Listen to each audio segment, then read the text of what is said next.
Eu sou a Laura. E hoje nós vamos contar a história de quando confundiram radiação com feijoada estragada. Bom, era 13 de setembro de 1987. Em Goiânia tava um dia ensolarado, tinha tudo pra ser um dia normal. Mas estava prestes a acontecer o pior desastre nuclear desde Chernobyl, que tinha acontecido um ano antes. E até hoje é o maior desastre nuclear fora de uma instalação nuclear da história do mundo todo. Tudo começou com 2 catadores de lixo que entraram numa clínica abandonada e encontraram uma máquina ali dentro e desmontaram essa máquina. Na verdade, aquela clínica era uma unidade de radioterapia que era usada para tratamento de câncer. Os 2 homens, Wagner Pereira e Roberto Alves, pegaram a parte da máquina e botaram numa carriola e levaram para casa. Então lá eles pegaram uma chave de fenda e começaram a abrir a caixa. E tinha uma caixa de... E abriram a caixa e tinha uma caixa de chumbo lá dentro. E eles venderam essa cápsula de chumbo para um ferro velho. Em pouco tempo, esses 2 caras começaram a vomitar muito. E muita diarreia também. Muita disfunção intestinal. Eles pensaram que era intoxicação alimentar. Botaram a culpa o quê? Na feijoada estragada. Só depois de muita diarreia, tontura, inchaço esquisito na mão, que eles manusearam o equipamento, foi que um deles procurou o hospital. E aí já era 2 dias depois, dia 15 de setembro. E aí o diagnóstico foi que ele estava tendo uma reação alérgica por comida estragada. E aí 3 dias depois, esse moço do ferro velho que eles venderam, aquela cápsula de chumbo, entrou na garagem dele e ele viu um brilhozinho azul saindo daquela sucata que ele comprou. E ele achou lindão, ficou intrigado com aquilo e pensou que aquele pó poderia ser algo precioso, poderia ser algo valioso ou até mesmo mágico. Sobrenatural. Ah, então ele tirou da garagem e levou pra sua casa. E aí fez o quê? O que você faz quando você consegue um negócio diferente? Mostra pra todo mundo. E aí os amigos e a família foram indo pra casa dele todos os dias ver aquele negócio brilhante, azul, bonito. Os vizinhos, tudo. Pegava na mão, passaram no corpo, porque o brilho era muito bonito, parecia brilho de carnaval. Purpurina. Botaram na mesa ali de enfeite, na mesa de comer mesmo, sabe? E ficava ali do lado, que era bonito. A sobrinha do dono do ferro velho, a Lady, era uma criança de 6 anos, ela brincou com aquilo e aí ela foi comer. E acabou ingerindo partículas daquele pó misterioso. E aí não demorou muito para aquelas pessoas começarem a ter aqueles mesmos sintomas, né? Diarreia, vômito, febre alta e até perda de cabelo. E aí a mulher do dono do ferro velho, acho que era Maria Gabriela o nome dela, ela foi a primeira a suspeitar que aquele pozinho mágico ali azul era o responsável por tudo aquilo. Ela botou num saco e levou até a vigilância sanitária da cidade. Só que nisso já tinha passado 15 dias desde que os catadores de lixo tinham aberto o equipamento e revelado a cápsula de chumbo com esse pó azul. E aí, só depois desse período que no hospital os médicos começaram a desconfiar que os sintomas que as pessoas estavam tendo era envenenamento por radiação. Então chamaram um físico que estava ali na cidade, era o Walter Ferreira, para que ele analisasse isso e confirmasse se era realmente contaminação por radiação. Ele emprestou um detector de radiação e foi lá nessa sede da vigilância sanitária, onde a esposa do dono do ferro velho tinha levado a cápsula. Mano, só que aí quando ele chegou a 80 metros, um quarteirão do lugar, o aparelho começou a apitar loucamente. Ele achou que o aparelho estava com defeito, porque ele nunca podia imaginar que tinha um campo de radiação tão grande ali. Aí ele foi lá, voltou, devolveu aquele aparelho, pegou outro, e aí de novo no mesmo lugar, quando ele estava chegando, começou a apitar loucamente. E aí, ou os 2 aparelhos estão defeituosos, ou ele estava na presença de um campo de radiação muito grande. Nossa, até arrepia, olha. Essa é né? Então, ele achou melhor considerar a hipótese mais perigosa mesmo, e ele mandou evacuar todo aquele posto de saúde. E até um bombeiro quis pegar aquela cápsula e jogar no rio, né? Pra se livrar daquela coisa possivelmente contaminante. Mas imagina o que ia acontecer se aquele cara tivesse realmente jogado isso no rio. Como isso não ia espalhar nos rios, nos oceanos. O quão prejuízo maior ainda seria para todo o meio ambiente, para todas outras populações, não só daquele local.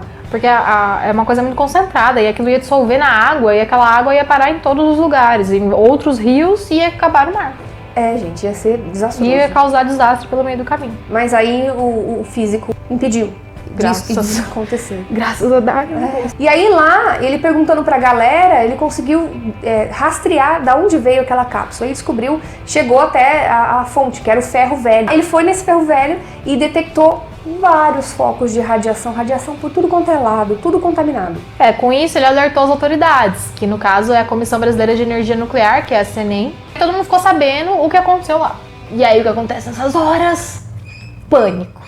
As pessoas, os médicos, eles estavam com medo de ajudar os acidentados pela radiação. As pessoas da cidade também entraram em pânico porque acharam que estavam todas contaminadas. E aí começa o caos, né? O caos está instaurado no estado de Goiás. Eles levaram esses contaminados, né, que foram sendo registrados para um estádio de futebol vazio.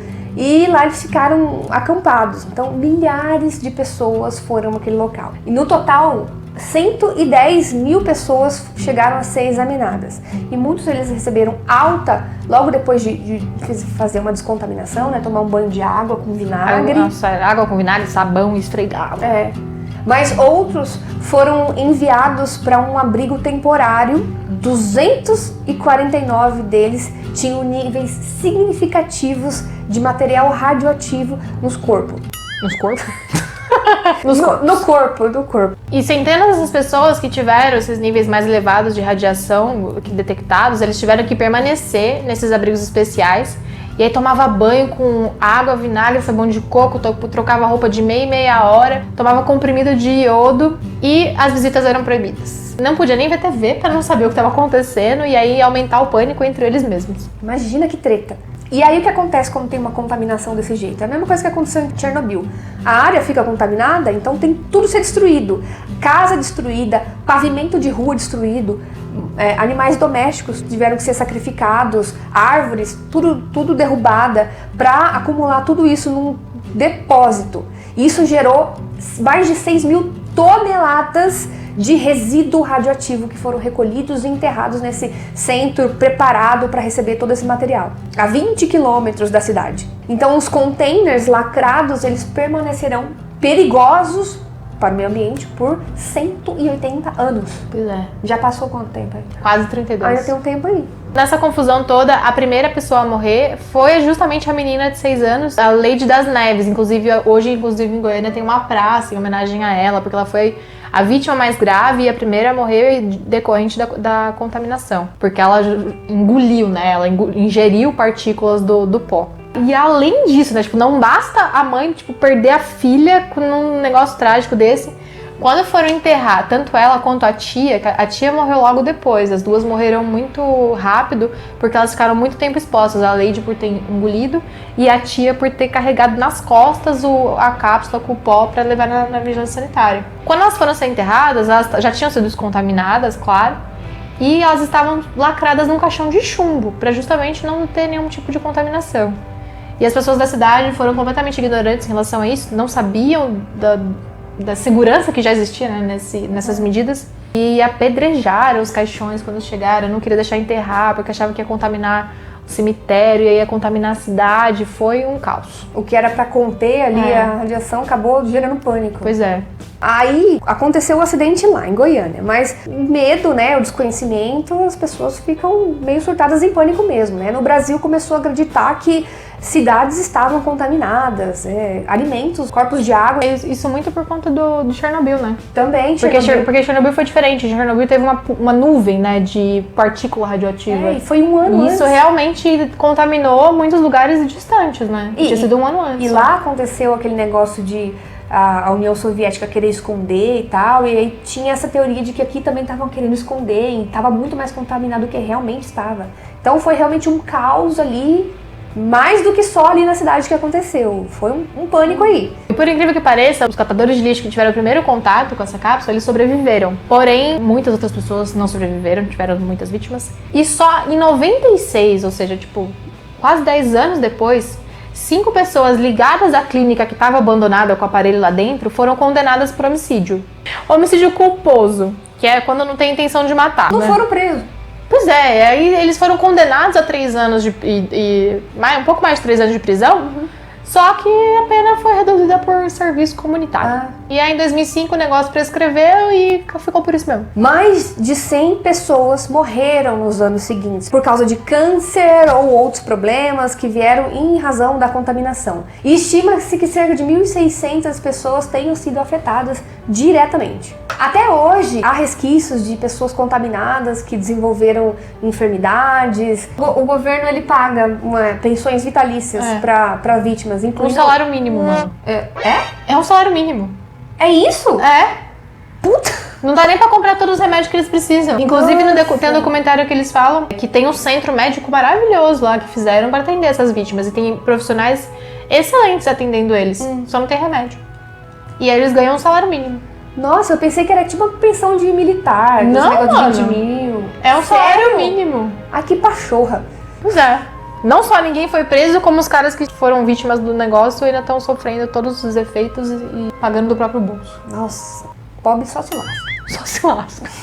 Bom, e o que tinha então dentro dessa cápsula, né? Esse pozinho azul que atraiu tanto a atenção dessas pessoas e causou todo esse acidente. A cápsula tinha cloreto de césio, um sal obtido a partir do isótopo radioativo do césio, que é o césio 137. Lá dentro tinha só 19 gramas de cloreto de césio e olha o estrago que isso causou. Vamos por partes para entender melhor por que isso causa tanto problema. Antes de mais nada, nós temos os átomos. Os átomos são as partículas fundamentais de tudo que existe. Tudo que a gente toca, inclusive a gente, é feito de átomo. E os átomos eles são constituídos principalmente por prótons que têm carga positiva, nêutrons que não têm carga nenhuma e elétrons que têm carga negativa. E aí átomos diferentes são elementos químicos diferentes. Os elementos químicos eles têm duas propriedades fundamentais que os identificam, que é o número atômico e a massa atômica. O número atômico ele representa o número de prótons que tem no núcleo do átomo. E o número atômico é considerado tipo o RG do átomo. Então todo átomo com número atômico 1 é hidrogênio, número atômico 6 é carbono, número atômico 26 é ferro. Isso é tipo o seu RG mesmo. Só que o núcleo também tem nêutrons, que são aquelas sem carga. E a soma dos prótons com nêutrons dá a massa atômica. O número de nêutrons pode variar no mesmo elemento. E isso dá origem aos isótopos. Por exemplo, o carbono ele tem número atômico 6. Então isso quer dizer que ele tem lá 6 prótons no núcleo dele. E a maioria dos carbonos tem 6 nêutrons. Então 6 mais 6, 12. Então o carbono 12 é o mais comum, mais abundante que existe. Só que alguns deles podem ter 7 e até 8 nêutrons. E aí a gente tem o carbono 13 e o carbono 14, que são isótopos radioativos do carbono 12. Do carbono, né, no caso.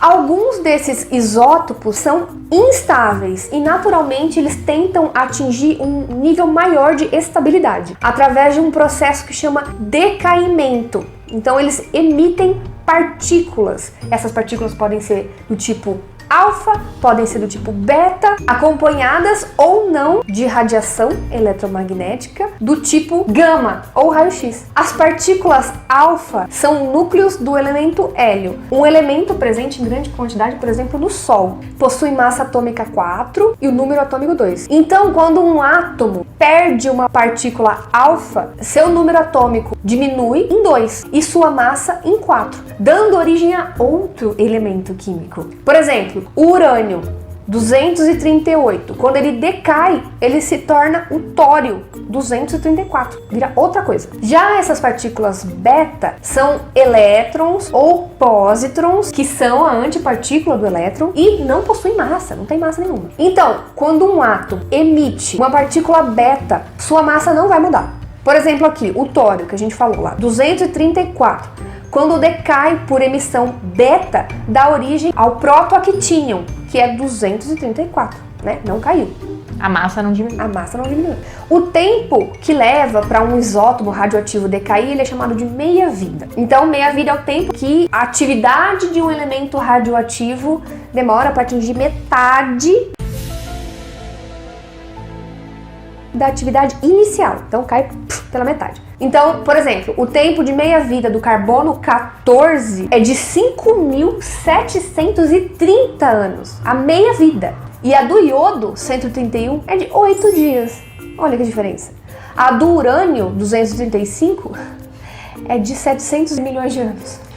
Urânio-235 era o combustível usado em Chernobyl. Como a Ana falou, a emissão dessas partículas ela pode ser, então, acompanhada ou não de radiação eletromagnética, que na maioria dos casos vai ser a radiação gama. E essa radiação eletromagnética é a mesma classe da luz visível que a gente enxerga, do raio-x, das ondas de rádio e das ondas de micro-ondas, por exemplo. O que difere entre elas é a quantidade de energia que cada uma carrega, principalmente. Tem outras diferenças, mas principalmente a quantidade de energia. E os raios gama, eles não são partículas, mas eles são fótons. E fótons são pequenos pacotinhos de energia que são muito parecidos com esse da luz visível, só que com muito mais energia, muito mais. Tanta energia que essa radiação é capaz de quebrar ligações químicas, como por exemplo as ligações que mantêm o nosso DNA íntegro e funcional. E ainda pode também remover elétron dos átomos, e isso forma íons. Quando um átomo perde um elétron, ele é um íon. Por isso que a radiação gama é chamada radiação ionizante, porque ela forma íon.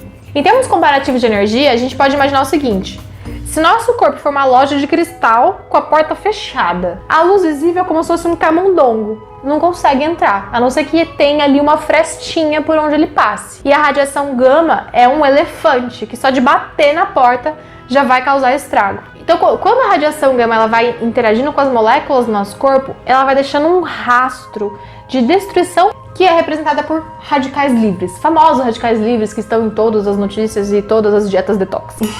Só que essas moléculas elas são altamente instáveis, porque elas têm um elétron sobrando ali, dispareado. Ou perdeu o elétron ou ganhou o elétron. Tem algum elétron que tá ali rodando no baile sem par pra dançar. E o que elas fazem? Elas precisam ficar estáveis. E elas vão caçando outras moléculas e roubando elétrons delas. E isso gera uma reação em cadeia. E quando essa reação atinge partes cruciais da nossa célula, como, por exemplo, o DNA, existem duas possibilidades. Ou a célula morre, porque ela não consegue se manter com aquele dano causado, ou ela se transforma e aí passa a funcionar com o DNA errado. E é daí que tem origem o câncer. As duas, nenhuma das duas é bom, né? Se a célula morrer, pode causar aquelas queimaduras, mutações, causa tudo. Se a célula não morrer, ela vai ficar defeituosa e aí futuramente causar um câncer. Tenso. E essa extensão desse dano causado pela radiação no ser humano, ela depende de alguns fatores. O tipo da emissão radioativa, a intensidade da exposição, por exemplo, quanto mais perto da fonte de emissão, maior o dano. E também o tipo do isótopo. Partículas alfa são praticamente inofensivas, porque elas não conseguem penetrar num corpo. Já as partículas betas conseguem penetrar no corpo, mas não vai muito fundo. É 2 centímetros, né? Acho que é. É superficial. É superficial. Já os raios gamas conseguem atravessar o corpo todo. O tipo de isótopo, por exemplo, se é rádio, se é estrôncio, se é iodo, determina onde esse elemento vai se acumular no nosso corpo. O iodo, por exemplo, ele tende a se acumular na nossa tireoide, enquanto o rádio e o estrôncio, eles se acumulam nos nossos ossos. Por quê? É onde os isótopos não radioativos desses elementos já estão naturalmente, então é para lá que ele vai. E se esses isótopos se acumulam nesses órgãos internos, então aí o dano é muito maior, especialmente quando o isótopo permanece ativo por vários anos, né? Que é o caso aí, por exemplo, do césio, que tem a meia-vida de 30 anos. Então, agora, passou 32 anos, agora caiu pela metade. Caiu pela metade a emissão radioativa. É por isso que a exposição alta a uma grande quantidade de radiação causa danos tão sérios, podendo levar à morte. É o que aconteceu em Chernobyl, onde na verdade foi muito pior, porque o tamanho da fonte de radiação e a forma como as coisas aconteceram atingiu muito mais pessoas, né? Mas é também o que aconteceu em Goiânia, porque as pessoas estavam muito próximas da fonte, então elas entraram em contato, puseram a mão, comeram, ingeriram. Tem relato de gente que perdeu parte da mão e dos dedos porque manuseou aquela cápsula de césio. Então a radiação, ela é muito perigosa, porém ela é muito útil para a medicina, para a ciência e para a geração de energia. Na ciência a gente pode usar, por exemplo, moléculas marcadas com átomos radioativos para identificar onde aquela molécula está indo no nosso corpo, por exemplo. Então eu posso ter um fármaco, um novo medicamento que eu estou testando e eu preciso saber onde ele vai se acumular. Eu posso marcá-lo com um átomo radioativo e aí acompanhar onde ele vai. Ou então eu posso usar o átomo para ver reação enzimática. Tem várias possibilidades de aplicação na ciência. Na medicina, a mais comum é a radioterapia para o tratamento do câncer, que pode ser por um aparelho que joga a radiação de fora do corpo ou alguns aparelhos que injetam a radiação direto no tumor. Que isso? É algum lembrete. Nossa. Tá vibrando meu celular. Tem até alguns estudos que estão tentando fazer umas sementinhas assim de radiação para colocar dentro do tumor, o paciente ir embora e aquela radiação fica emitindo ali para matar o tumor de dentro para fora. E a forma mais famosa de uso da energia nuclear é para geração de energia elétrica. Ela é uma energia muito limpa porque ela não é poluente, porém os resíduos que ela gera de lixo radioativo são enormes. E tem também no ramo alimentício, para esterilizar. Ah, sim, a radiação gama é usada para esterilizar comida e material cirúrgico, material de laboratório, todo plástico que a gente usa em laboratório, a grande parte é esterilizada por radiação gama, porque como ela é muito ionizante, ela mata o micro-organismo que tiver ali disponível. Isso muito acontece lá no IPEM. Ah, sim. Olha, no meio da cidade de São Paulo, a gente tem um reator nuclear. Pera aí, quanto que a gente costuma ter de like nos vídeos? Ah, não sei. Olha, Uns se esse 150. vídeo... Não, tem que pensar alto. 200, 350, 500. Eu quero 500. Se esse vídeo aqui tiver 500 likes, a gente vai visitar o reator nuclear da cidade de São Paulo. A gente vai ver fissão nuclear ao vivo, acontecendo ali. A gente vai mostrar toda a Mais radioatividade. ou menos. Não, dá pra ver. Dá pra ver até Dá pra ver? a Tipo, liberação tem- de fóton na água. Ah, é? Que legal. É maravilhoso, Achei que não dava gente. pra ver, que era fechadinho. Dá pra ver tudo. Que da hora. Curte aí. Se tiver 500 comentários, a gente vai lá. 500 comentários, 500 likes. 500 likes. A gente vai de qualquer jeito. A gente vai mesmo assim. Eu quero muito ver aquela bagunça. Eu conheço pessoas lá dentro. Eu também. Curte aí, gente. Ficou alguma dúvida? Tem alguma ainda... Você ainda tem alguma dúvida sobre a radioatividade? Como isso funciona e como isso afeta a sua vida e como isso realmente é usado no mundo? Ficou alguma dúvida? Comenta aí. Você assistiu, por acaso, Chernobyl? Comenta aí, eu assisti. Você ficou até agora nesse vídeo? A gente enrola pra caramba. Comenta aí, eu assisti. Pronto. A gente vai saber. Beijo. Tchau! Olha, 1 ano só depois de Chernobyl. 1 ano depois. No mês que eu nasci. É verdade. Não vou falar que 87 é o ano que eu nasci, porque as pessoas vão saber quantos anos eu tenho. Pode ser que eu não corte essa parte aí. Eu já imaginava que isso fosse acontecer. Ops! Nossa!